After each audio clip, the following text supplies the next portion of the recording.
प्रियजनों, बातों को समझना है।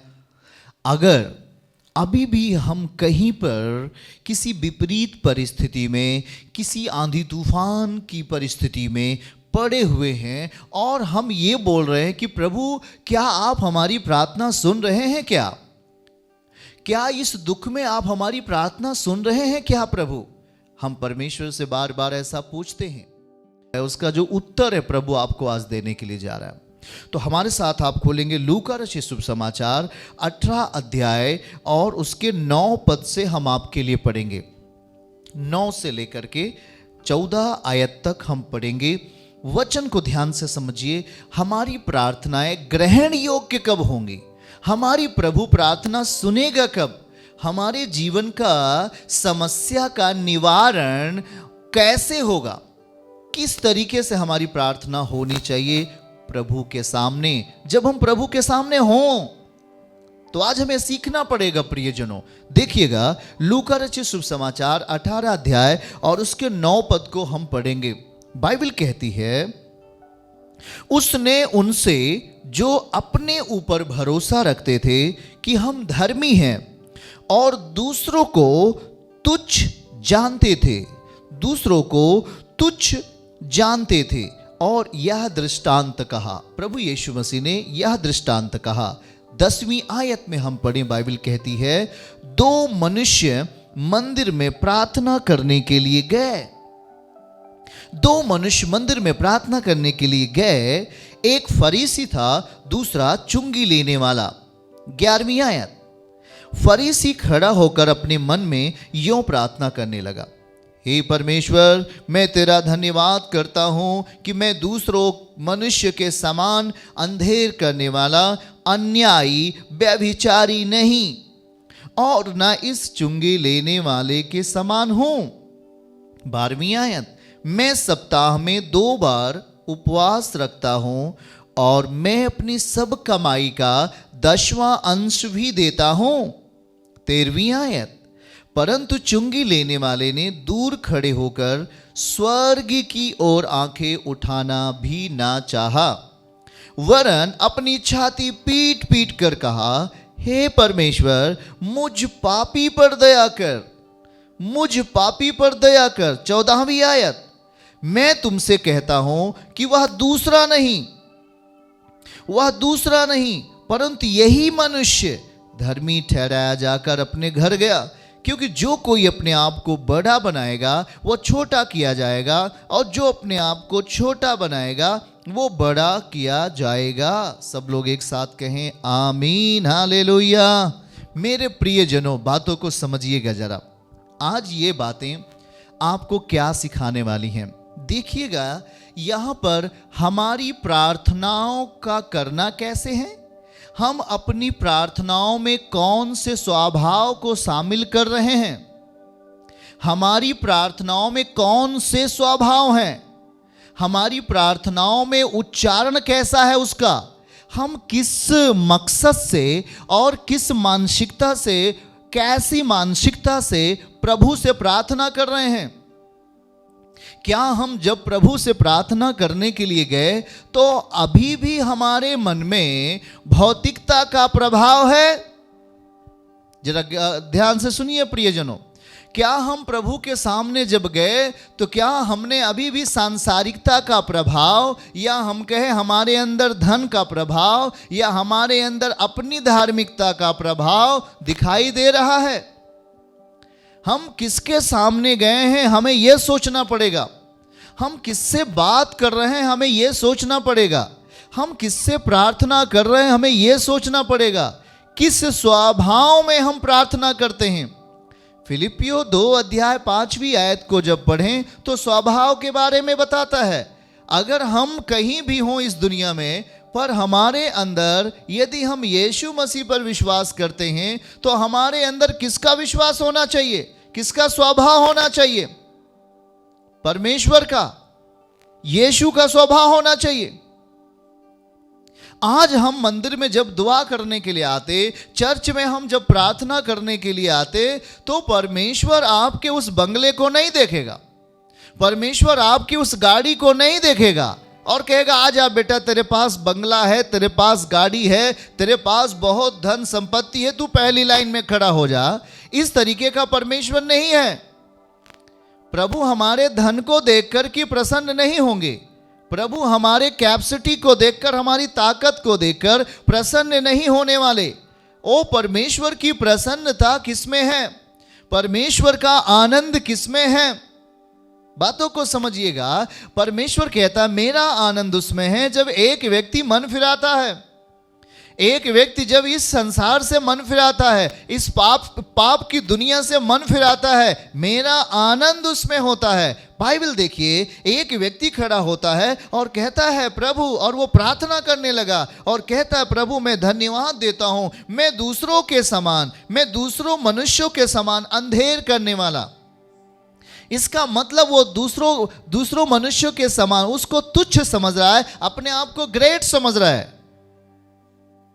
आप जब प्रार्थना में आते हैं, जब आप चर्च में खड़े होते हैं, जब आप कलीसिया में आते हैं, तो उस समय खुदा आपके सामने होता है। और क्या उस समय आपकी प्रार्थनाओं में तौलने वाली विधि नहीं होनी चाहिए? प्रभु वो ऐसे है, मैं ऐसे हूं। नो, परमेश्वर कहता है अपना तू व्यक्तिगत रिश्ता तू मेरे साथ लेके आ। पहले तू खुद स्वयं सही हो मेरे साथ। बाइबल क्या कहती है? तू पहले अपने आंख का लट्ठा निकाल, तब तू अपने भाई के आंख के लट्ठे को निकाल सकता है। पहली तैयारी हमारे अंदर होनी चाहिए। अगर आप एक विश्वास करने वाले विश्वासी हैं, चाहे वो भाई हो, बहन हो, कोई भी सुन रहा हो, तो पहली तैयारी आपको करना पड़ेगा। पहली तैयारी आपको करना है। अगर आप गार्जियन हो घर के, तो पहली तैयारी आपको करना है, तब उसके बाद आपकी संतानें तैयार होने लगेंगी। क्या समझ रहे हैं आप? बातों को समझिए। फरीसी क्या प्रार्थना कर रहा है? मैं दूसरे मनुष्यों के समान अंधेर करने वाला, अन्यायी, व्यभिचारी नहीं, और ना इस चुंगी लेने वाले के समान हूं जो मेरे बगल खड़ा है। जरा आप बताइए, ये आप प्रार्थना कर रहे हो परमेश्वर से कि आप अपने आप को ग्रेट साबित कर रहे हो उस व्यक्ति से। आपकी प्रार्थना क्या है? आप किसी इंसान से बात नहीं कर रहे हो, आप किसी इंसान को प्रूफ नहीं दे रहे हो कि भाई मैं तुझसे अच्छा हूं ना, मैं तो ये नहीं करता, मैं ये नहीं करता, मैं ये नहीं करता। आप किससे बात कर रहे हो? किससे बात कर रहे हो आप? हाँ? आपकी प्रार्थनाओं में दोषारोपण है, आपकी प्रार्थनाओं में निंदक के शब्द हैं, आपकी प्रार्थनाओं में जेलसी के शब्द हैं, आपकी प्रार्थनाएं जलन की प्रार्थनाएं हैं, आपकी प्रार्थनाएं निर्दोष नहीं हैं, दोष से भरी हुई प्रार्थनाएं हैं। आपकी प्रार्थनाओं में सांसारिकता का स्वभाव है। कैसे आप उसे प्रसन्न करेंगे? कैसे वो आपकी बात सुनेगा? किस तरीके से वो आपकी बात को सुन सकता है? आज हमें इन बात पर समझने की जरूरत है।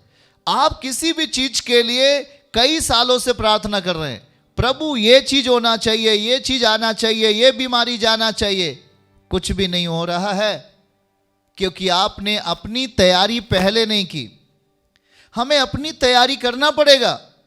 हमें पहले खुद प्रभु के लिए बलिदान तैयार करना पड़ेगा। खुद अपने आप को तैयार करना है पहले। आज मैं आपको बताता हूं, आप जब बाइबल को खोलेंगे और जब पहले इतिहास के किताब को अगर हम देखेंगे, पहले इतिहास में अगर आ जाएं, तो वहां पर हम देखेंगे कि दाऊद जब यहोवा का संदूक आ रहा था तो वो किस तरीके से अपने आप को तैयारी कर रहा है। और जब हम पहले इतिहास की किताब को खोलकर पढ़ें और वहाँ पर हम देखेंगे कि किस तरीके से वो तैयार हो रहा है दाऊद, और वो क्या कहता है, वाचा का संदूक आने वाला है और वो तैयार कर रहा है। पहले इतिहास 15 अध्याय और 25 और 26 आयत को हम पढ़ेंगे।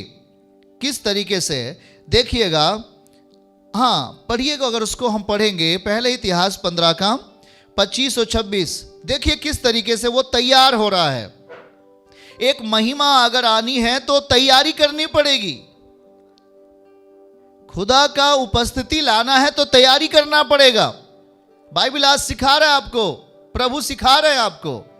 कहता है दाऊद और इजराइलियों के पुरनिये और सहस्त्रपति सब मिलकर यहोवा की वाचा का संदूक ओबेदेदोम के घर से आनंद के साथ ले आने के लिए गए। 26वीं आयत, जब परमेश्वर ने लेवियों की सहायता की जो यहोवा की वाचा का संदूक उठाने वाले थे, तब उन्होंने 7 बैल 7 मेढ़े बलि किए। 7 मेढ़े 7 बैल उस जमाने में बलि किए। किस लिए बलि किए भाई? क्योंकि कुछ चीज आ रहा है। वाचा का संदूक दाऊद नगर में आ रहा है, आपके घर में आ रहा है वाचा का संदूक। खुदा की उपस्थिति और परमेश्वर की उपस्थिति जब आपके घर में आने वाली है तो उसके लिए हमारी तैयारी क्या होनी चाहिए? दाऊद तैयार हो रहा है और उसने अपने लेवियों को ऑर्डर दिया कि आपको 7 बैल और 7 मेढ़े बलि करना पड़ेगा संदूक आने के पहले पहले। संदूक का मतलब, वाचा का संदूक का मतलब होता है परमेश्वर की उपस्थिति, परमेश्वर का आगमन, परमेश्वर की महिमा का आगमन। वो आगमन आपके घर में करेगा, वो आपके घर में रहेगा। यीशु कहता मैं तेरे घर में रहूंगा, मैं तेरे साथ खाना खाऊंगा, पर इसकी तैयारी हमें आपको करनी पड़ेगी प्रियजनों। जब तक हम तैयार नहीं होंगे तब तक वो अपनी उपस्थिति कैसे दिखाएगा? अभी भी हम पाप की दुनिया में हैं, अभी भी हमारी प्रार्थनाओं में गुस्सा है, अभी भी हमारी प्रार्थनाओं में जलन है, अभी भी हमारी प्रार्थनाओं में बदला है, दूसरों को बदला लेना है, अभी भी हमारी प्रार्थनाओं में दूसरों की निंदा के शब्द भरे हुए हैं। कैसी है हमारी प्रार्थना? बातों को ध्यान से सुनिएगा, किस तरीके से हमारी प्रार्थनाएं हैं। हम कैसे प्रभु को प्रसन्न कर पाएंगे प्रियो? आज एक व्यक्ति दुआ कर रहा है कि प्रभु मैं इसके समान लोभी नहीं, इसके समान लालची नहीं हूं, ऐसे बोल रहा है। मैं व्यभिचारी नहीं हूं, मैं इस चुंगी लेने वाले के समान नहीं हूं, मैं सप्ताह में भूखा प्यासा रहता हूं, उपवास रखता हूं, दसवांश देता हूं। अरे आप किसके सामने बता रहे हो? ये चीजें किसी मनुष्य के सामने बताई जाती हैं, पर आप परमेश्वर के साथ प्रार्थना करने के लिए मंदिर में गए हो। मंदिर में जब आप जाओ, ये वक्त नहीं है कि आप मंदिर में जाकर अपनी काबिलियत खुदा के सामने गिनाओ। आपकी काबिलियत वो नहीं सुनेगा, आपकी प्रार्थना सुनेगा। आपकी प्रार्थना का स्टार्टिंग पॉइंट क्या है, आप प्रार्थना कैसे कर रहे हो। पर दूसरा व्यक्ति, जरा ध्यान से सुनिएगा, दूसरा व्यक्ति कहता है वो एक चुंगी लेने वाला था और दूर खड़ा था, मंदिर से दूर, मंदिर के भीतर भी नहीं गया, मंदिर से दूर खड़ा था। पर उसने क्या किया? लिखा है वो स्वर्ग की ओर अपने हाथ उठाना भी ना चाहा, आंखें उठाना भी ना चाहा, और छाती पीट पीट कर कहा कि मुझ पापी पर दया कर, मुझ पापी पर दया कर। प्रभु कहता है कि वह दूसरा नहीं परंतु यही मनुष्य धर्मी ठहराया जाएगा जो बोलता है मुझ पापी पर दया कर। क्या काबिलियत है आप में? मनुष्य क्या है कि वो उसकी सुधि ले? हैं? याकूब है कीड़े सरीखे, याकूब एक कीड़े के समान है हम अपनी काबिलियत खुदा के सामने गिनती गिना रहे हैं। ये प्रार्थना नहीं है। अगर आज आप मसीही हो, अगर आप विश्वास करने वाले संतान हो खुदा के, तो एक बात हमेशा ख्याल रखना, परमेश्वर आपकी काबिलियत सुनने के लिए नहीं है, प्रभु आपकी प्रार्थना सुनने के लिए है। आप जब अपनी काबिलियत गिनाओगे तो आप एक घमंडी और आप एक स्वार्थी व्यक्ति बन जाओगे। ये व्यक्ति जो फरीसी था, ये बता रहा है मैं उपवास रखता हूं, मैं दसवांश देता हूं, मैं ये नहीं करता, मैं वो नहीं करता, परंतु ये जो मेरे बगल है ये गंदा काम करता है। प्रभु नो, आप जो ये काम कर रहे, जो आई गिनती गिना रहे हो, ये एक घमंड भरी प्रार्थना है। ये जो आप बोल रहे हो ये एक ईर्ष्या से भरी हुई प्रार्थना है। प्रभु कहता है तू धर्मी नहीं बनेगा। तू मुझे जानता तो है पर अब तक समझ नहीं पाया। तू धर्मी नहीं बनेगा। धर्मी वो बनेगा जिसने कहा मुझ पापी पर दया कर।